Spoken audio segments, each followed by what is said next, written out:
جب میں معاف نہیں کر رہا تھا، اعلان نہیں کر رہا تھا اور حکم قتل جاری ہو چکا تھا تو وہ اسے قتل کر دیتا. کہ میرا شوہر بڑا بخیل آدمی ہے، کنجوس آدمی ہے، تو میں اپنے خرچے کے لیے پیسے نکال لیا کروں، جیب سے چوری تو نہیں ہوگی. اگر احد کا پہاڑ تمہارے لیے سونے کا بنا دیا جائے اور تم سارا پہاڑ راہ خدا میں خرچ کر دو تو میرے ان صحابہ کی جا کے اس کو ٹکڑے ٹکڑے کیا تو وہاں سے ایک عورت برآمد ہوئی، کالی بکھرے بالوں والی اور بدصورت قسم کی، اور حضرت عمر ہانس ہانس کے جیسے بندہ لیٹ نہیں جاتا ایسے لیٹ گئے.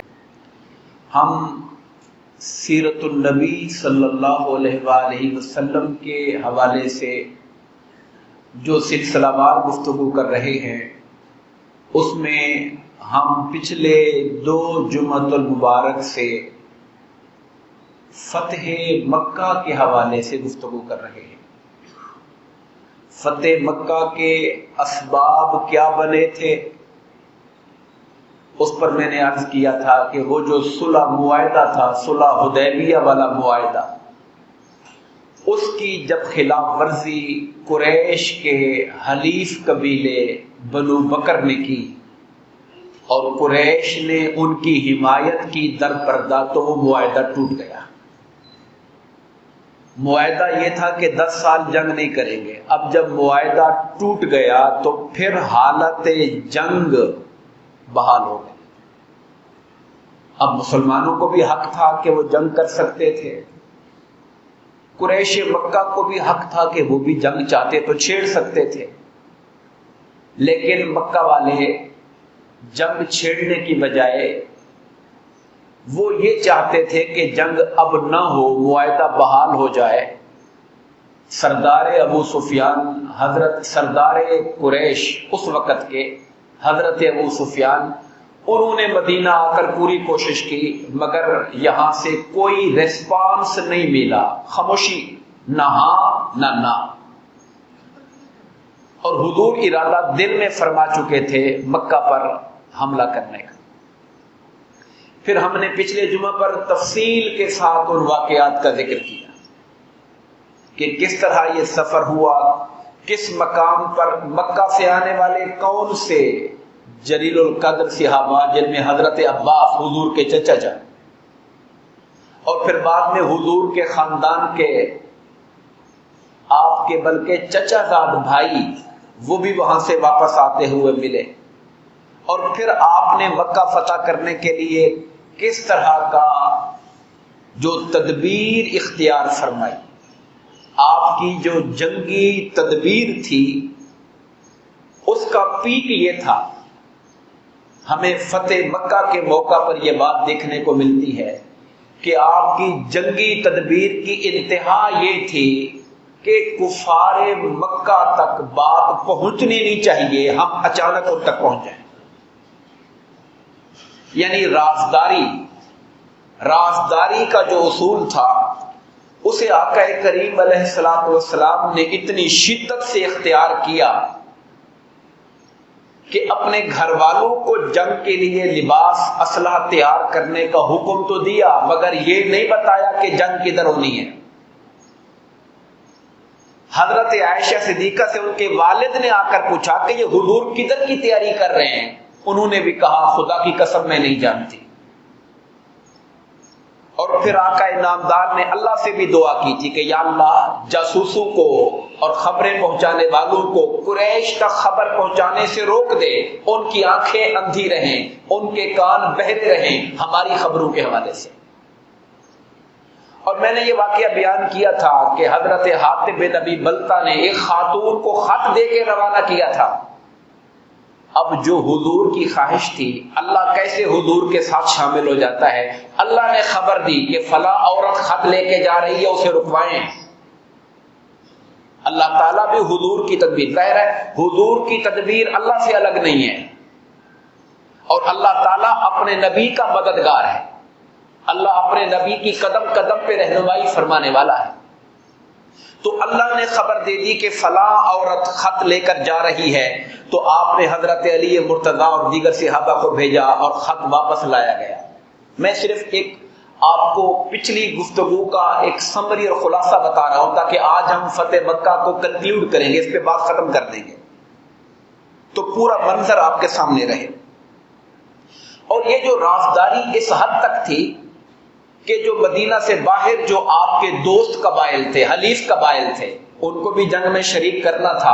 آپ نے الگ الگ صحابی روانہ کیا کہ ان سے کہیں کہ ہم نے جنگ کے لیے نکلنا ہے، فلاں مقام پہ اکٹھے ہو جائیں، مگر ان کو بھی نہیں بتایا جنگ کرنی کن سے ہے۔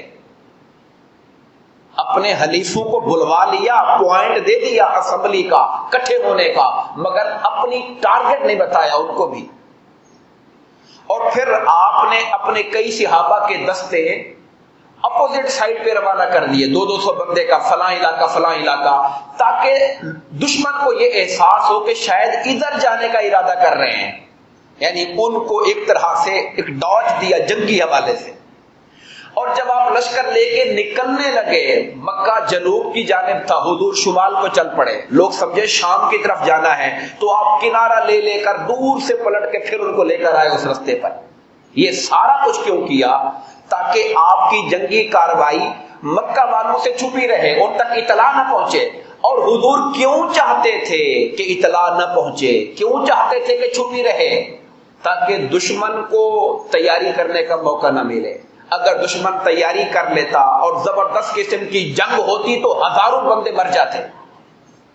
آپ چاہتے تھے کہ شہر مکہ فتح ہو، یہ اللہ کا حرم ہے، اور یہاں پر جنگ کی نوبت نہ آئے، دشمن کو نفسیاتی طور پر اتنا پریشرائز کر دیا جائے کہ وہ اسلحہ اٹھانے کی ہمت ہی نہ کر سکے اور آپ کے سامنے سرنڈر کر دیں۔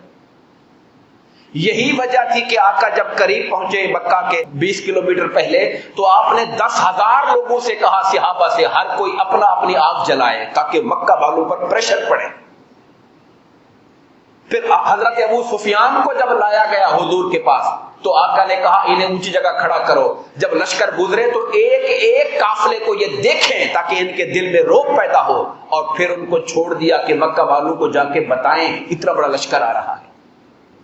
یہ ساری کی ساری کاروائی جو میرے آقا صلی اللہ علیہ وسلم فرما رہے تھے، یہ اس کے اندر اپنے دشمن سے کم نقصان، کم سے کم جنگ آنے کی نوبت اور لڑائی سے پہلے دشمن کو کمزور کر کے اس کو بے ہمت کر دیا جائے تاکہ مسلمان بغیر کسی نقصان کے اللہ کے گھر کی عزت اور مکہ کی حرمت کو بحال رکھتے ہوئے خانہ کعبہ اور مکہ کو فتح کر دیں۔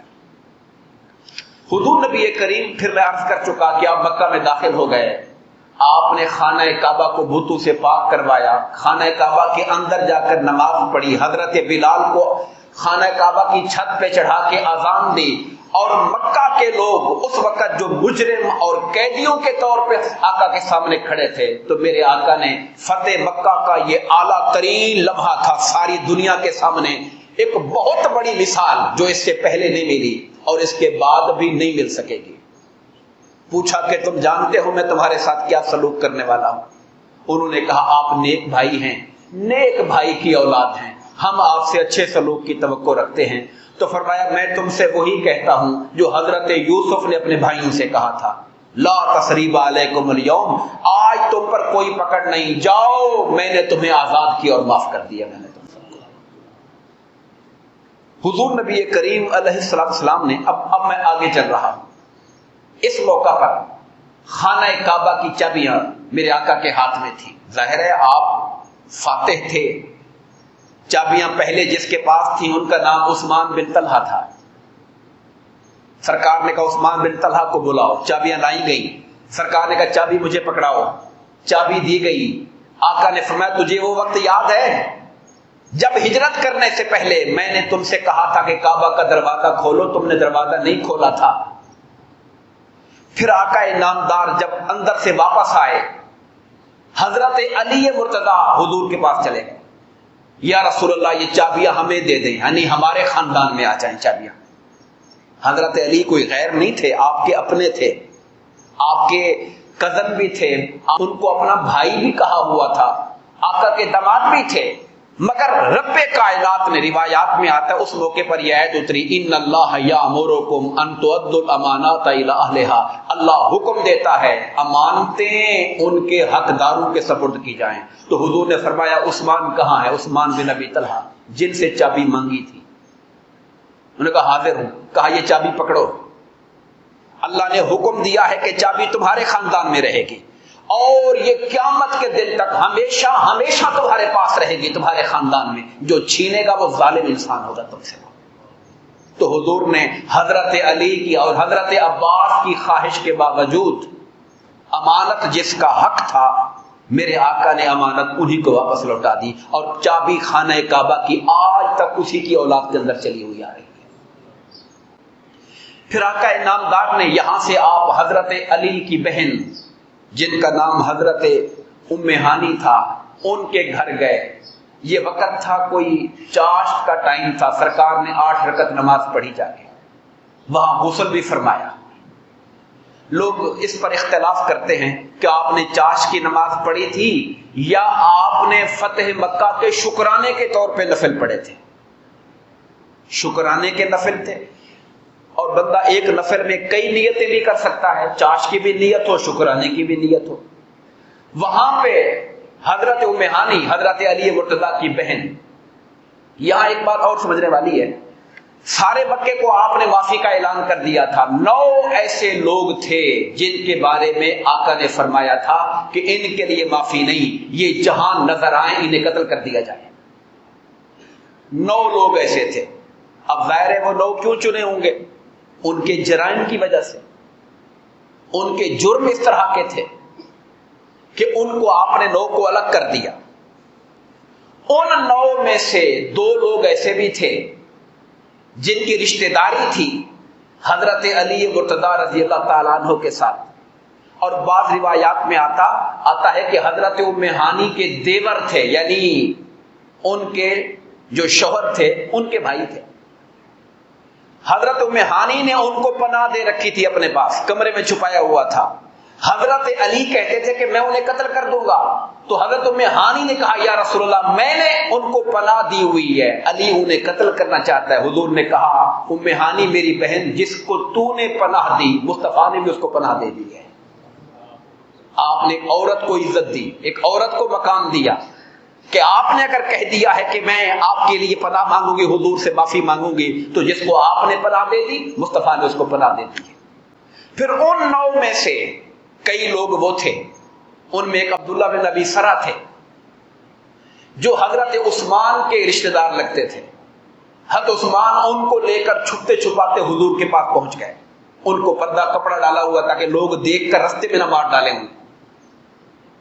آقا کی بارگاہ میں پہنچ گئے، کہا یا رسول اللہ یہ عبداللہ ہے، معافی مانگنے کے لیے، اسلام قبول کرنے کے لیے حاضر ہوا ہے۔ وہ بندہ جس کو آقا حکم دے چکے ہیں کہ معافی نہیں ہے ان کے لیے۔ حضور چپ بیٹھے رہے، خاموش بیٹھے رہے۔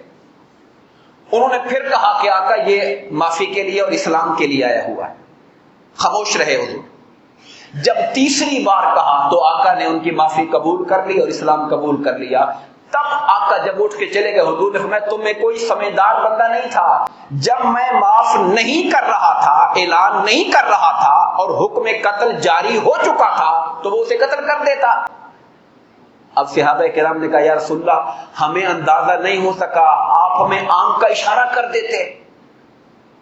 آقا نے کہا یہ اللہ کے نبی کی شان نہیں ہے کہ وہ آنکھ سے خیانت کرے، کسی کو تاثر کچھ اور دے دوسرے کو اور اشارہ کر دے، یہ اللہ کے نبی کی شان کے خلاف ہے۔ حضرت اکرمہ ابو جہل کے بیٹے، وہ بھی ان میں سے تھے جن کے قتل کا اعلان ہو گیا تھا۔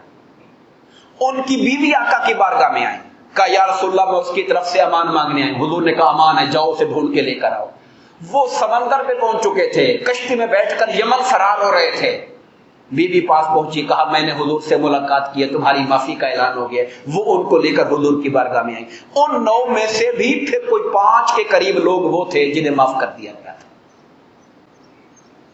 اور جب فتح مکہ کا دوسرا دن آیا، مکہ فتح ہو جانے کے بعد اگلا دن جب آیا تو سرکار پھر خانہ کعبہ میں تشریف لائے اور آپ نے لوگوں سے خطاب کیا، اور مکہ کی جو حرمت ہے کہ مکہ اللہ کا محترم شہر ہے، یہ حرم ہے، اس کی عزت، یہاں لڑائیاں نہیں ہوں گی۔ آقا نے فرمایا یہاں پہ کوئی جنگ لڑائی دین کی روح سے جائز نہیں۔ اور ایک جملہ فرمایا اگر کوئی یہ کہے کہ اللہ کے رسول نے یہاں جنگ کی تھی تو پھر تم اس کو کہہ دینا اللہ نے رسول اللہ کو اجازت دی تھی، تمہیں اجازت نہیں دی ہے، اور رسول اللہ کو بھی دن کے ایک لمحے کے لیے اجازت دی تھی، اب یہ قیامت تک کے لیے حرم ہے، کسی کو یہاں جنگ کرنے کی اجازت نہیں ہوگی۔ اور بات صرف جنگ کی نہیں ہے بلکہ فرمایا یہ جو حرم ہے، حرم کی جو حدود ہیں، یہاں پر کسی درخت کو نہیں کاٹا جائے گا، حتیٰ کہ کسی کانٹے کو، خاردار درخت کو، جھاڑی کو نہیں کاٹا جائے گا، یہاں پہ شکار نہیں کیا جائے گا، شکار کو بھگایا بھی نہیں جائے گا، کوئی گری پڑی چیز ہے نہیں اٹھائی جائے گی سوائے اس کے کہ اٹھا کے وہاں دینی ہو تاکہ لوگ آ کے وہاں سے لے جائیں، بس اتنی اجازت ہے، ورنہ کوئی گری ہوئی چیز یہاں سے نہیں اٹھانی، اور یہاں کا گھاس بھی نہیں کاٹا جائے گا، یہ حرم ہے اللہ کا، یہاں کا گھاس بھی نہیں کاٹا جائے گا۔ حضرت عباس نے کہا یا رسول اللہ یہ جو اذخر گھاس ہے، گھاس کا ایک نام ہے اذخر، جیسے ہم برسیم کہتے ہیں اور گھاس ہے ہمارے یہاں، کہا یہ جو اذخر ہے حضور اس کی اجازت دے دیں، یہ لوہار اپنی آگ جلانے کے لیے یوز کرتے ہیں اور ہم اس کو بعض اوقات اپنے تکیوں میں یوز کر لیتے ہیں، اس کو کاٹنے کی اجازت دے دیں۔ سرکار نے کہا اجازت دے دی۔ اب گویا کہ اللہ کے رسول صلی اللہ علیہ وسلم کو اللہ نے یہ اختیار عطا فرمایا ہوا ہے، جس شے کو چاہیں مصطفیٰ حرام کر دیں، جس شے کو چاہیں مصطفیٰ حلال فرما دیں۔ جن چیزوں کو حضور نے حرام کر دیا وہ حرام ہو گئی، اور حضرت عباس کی درخواست پر کہا حضور اذخر کو مستثنا کر دے، اس کی اجازت دے دے، کہا اجازت دے دی میں نے آپ کو۔ یہ رسول اللہ کی شان ہے کہ وہ اللہ کے حکم سے اللہ پاک نے انہیں حلال و حرام کا اختیار دیا ہوا ہے۔ یہاں پر ایک اور واقعہ تاریخ میں بڑا ایمان افروز آتا ہے۔ انصار مدینہ، انصار مدینہ والے لوگ جن کے پاس میرے آقا 8 سال پہلے مکہ چھوڑ کر مدینہ پہنچے تھے، جنہوں نے اپنے گھر میرے مصطفیٰ کے لیے کھولے، اپنی جانیں مصطفیٰ کے لیے قربان کی، اپنا مال مصطفیٰ پہ نچھاور کیا، آج جب مکہ فتح ہو گیا اور حضور کا لوگوں کے ساتھ وہاں پیار دیکھا اور حضور کی محبتیں دیکھی مکہ والوں کے ساتھ، ان کے دل میں خیال آیا کہیں آقا مکہ میں ہی سیٹل نہ ہو جائے۔ ان کے دل میں یہ خیال آیا کہ اپنا شہر فتح ہو گیا ہے، جہاں سے نکل کے آئے تھے، اب اپنا شہر اپنا ملک اپنے پاس آ گئے، کہیں حضور ایسا نہ ہو کہ آقا مکہ میں ہی رہ جائیں۔ آپس میں جیسے بندہ کانا پھوسیاں کرتا ہے لوگوں کے کان میں، ایسا تو نہیں ہو جائے گا۔ حضور تک اطلاع پہنچ گئی، سرکار نے لوگوں سے پوچھا تم لوگ آپس میں کیا باتیں کر رہے ہو؟ تو جیسے بندہ شروع میں کہتا ہے نہیں جی نہیں کوئی ایسی بات نہیں، کوئی ایسی بات نہیں، بندہ ایک جنرلی بات کو ظاہر نہیں کرنا چاہتا، انہوں نے کہا نہیں کوئی ایسی بات نہیں۔ تو مگر آقا کو تو علم ہو چکا تھا کہ وہ کیا کہہ رہے ہیں۔ سرکار نے فرمایا یہ جو تمہارے دل میں خیال آیا کہ شاید مکہ فتح ہو جانے کے بعد اب مدینہ چھوڑ کے میں مکہ میں رہ جاؤں گا، کہا نہیں، میرا جینا بھی اب تمہارے ساتھ ہے، میرا مرنا بھی تمہارے ساتھ ہے۔ جو وفا، جو محبتیں، جو قربانیاں تم نے دی ہیں، اب قیامت کے قائم ہونے تک میرا وجود مدینہ میں تمہارے ساتھ ہی رہے گا۔ وہاں ایک اور مقام پہ فرمایا تھا، آگے مقام آئے گا کہ تمہارا گوشت میرا گوشت ہے، تمہارا خون میرا خون ہے، یہاں تک حضور نے فرمایا ان کے بارے میں۔ پھر آقا انعامدار نے، اب مکہ والے جو اب تک کافر چلے آ رہے تھے اب سمجھ گئے، کوئی شوق سے، کوئی محبت سے، اور کچھ کے پاس کوئی اور چارہ ہی نہیں تھا، تو وہ سارے اسلام قبول کرنے کے لیے تیار ہو گئے۔ سرکار نے ان سے بیعت لی۔ اب جو کہ سینکڑوں ہزاروں لوگ تھے تو بیعت کے لیے آپ نے حضرت عمر کو آگے کر دیا کہ ان کے ہاتھ پہ ہاتھ رکھتے جاؤ تو گویا مصطفیٰ کی بیعت ہوتی چلی جائے گی۔ پھر عورتوں کی الگ سے بیعت کی، عورتوں سے میرے آقا نے الگ سے بیعت لی اسلام قبول کرنے کی۔ زندگی بھر یہاں یہ بات یاد رہنی چاہیے کہ مرد تو حضور کے ہاتھ پہ ہاتھ رکھ کے بیعت کر لیتے تھے، مگر میرے آقا نے زندگی بھر کبھی کسی غیر محرم کے ہاتھ سے اپنا ہاتھ نہیں ملایا ہے۔ یعنی کبھی ایسا موقع نہیں آیا کہ آپ نے کسی غیر محرم عورت کے ہاتھ میں اپنا ہاتھ دیا ہو۔ یہ حضور نبی کریم علیہ السلام کا طریقہ نہیں ہے۔ اور ان کے لیے بھی حضرت عمر رضی اللہ تعالیٰ نے کپڑا لیا ہوا تھا. وہ جیسے ہمارے ہاں بھی بات بزرگ کرتے ہیں، کپڑا لمبا ہوتا ہے اس کو وہ تھام لیتے ہیں تو گویا کہ وہ بیعت کا سلسلہ ہو جاتا ہے. وہاں ان سے سرکار نے عورتوں سے بیعت لی. ان عورتوں میں حضرت ابو سفیان کی بیوی ہند بنت عتبہ، یہ جو ہندا بولتے ہیں اصل نام ہند ہے، یہ عتبہ کی بیٹی تھی اور ابو سفیان رضی اللہ تعالیٰ عنہ کی بیوی تھی. یہ وہی خاتون ہیں، وہ مسلمان ہیں، ہو گئی، ہمارے سر کا تاج ہیں، اللہ ان کے درجات بلند کرے، مگر حالت کفر میں امیر حمزہ کے قتل کے لیے پلان انہوں نے کیا تھا. وہ جو وحشی تھا، ایک حبشی جو ایک غلام تھا، اس کو ٹرین کیا تھا اور اس کو آفر کی تھی کہ آزاد کر دوں گی، ہاتھ ڈالوں گی گلے میں سونے کے. اور جب اس نے ان کو شہید کر دیا تو سینہ چاک کیا اور ان کا کلیجہ نکال لیا اور وہ جو بے حرمتی وہ سارا کام کیا ہوا تھا. یہ اپنا منہ لپیٹ کے عورتوں میں بیٹھی ہوئی تھی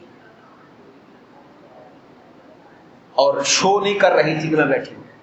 لیکن جو لوگ بہت بولنے والے ہوتے ہیں وہ پھر چپ بھی نہیں رہ سکتے. بعض طبیعتیں ہوتی ہیں نا، ان کے مزاج میں خاموشی نہیں ہے، جب وہ اپنی رائے اپنا جملہ ضرور ڈال دیتے ہیں. تو آقا نامدار علیہ السلام فرما رہے تھے جملے، حضرت عمر آگے اونچا بول رہے تھے کہ تم یہ بیعت کرو کہ شرک نہیں کرو گی. نہیں کریں گے. پھر آقا نے فرمایا اس بات کا وعدہ کرو کہ تم چوری نہیں کرو گی. اب یہاں پہ حضرت ہندا بول پڑی کہ میرا شوہر بڑا بخیل آدمی ہے، کنجوس آدمی ہے، تو میں اپنے خرچے کے لیے پیسے نکال لیا کروں، جیب سے چوری تو نہیں ہوگی. اب ابو سفیان بیٹھے ہوئے تھے، انہوں نے کہا نہیں، تم جو نکال لو میں نے تمہیں معاف کیا. تو حضور پہچان گئے، کہا ہندا ہو. جب جواب نکالی اور جواب ابو سفیان نے دیا تو اشارہ ہو گیا کہ ان کی بیوی ہیں. تو حضور نے کہا ہندا ہو. کہا یا رسول اللہ میں ہندا ہوں، میری غلطیاں معاف فرما دیں، میری غلطیاں معاف فرما دیں. بھائی یہ جملہ کہا، میرے آقا کتنے کریم تھے، اپنے چچا کی قتل اور ان کی شہادت، ان کے جسم کے ٹکڑے ہوئے دیکھے تھے. جب کہا آقا مجھے معاف کر دیں، حضور نے کہا تجھے معاف کیا میں نے. اتنا بڑا دل، اتنا کھلا دل کائنات میں کسی اور کا، یہ رحمت للعالمین ہی کی شان ہے کہ وہ اس طرح فراخی کے ساتھ لوگوں کے لیے معافی کا اعلان کرتے تھے.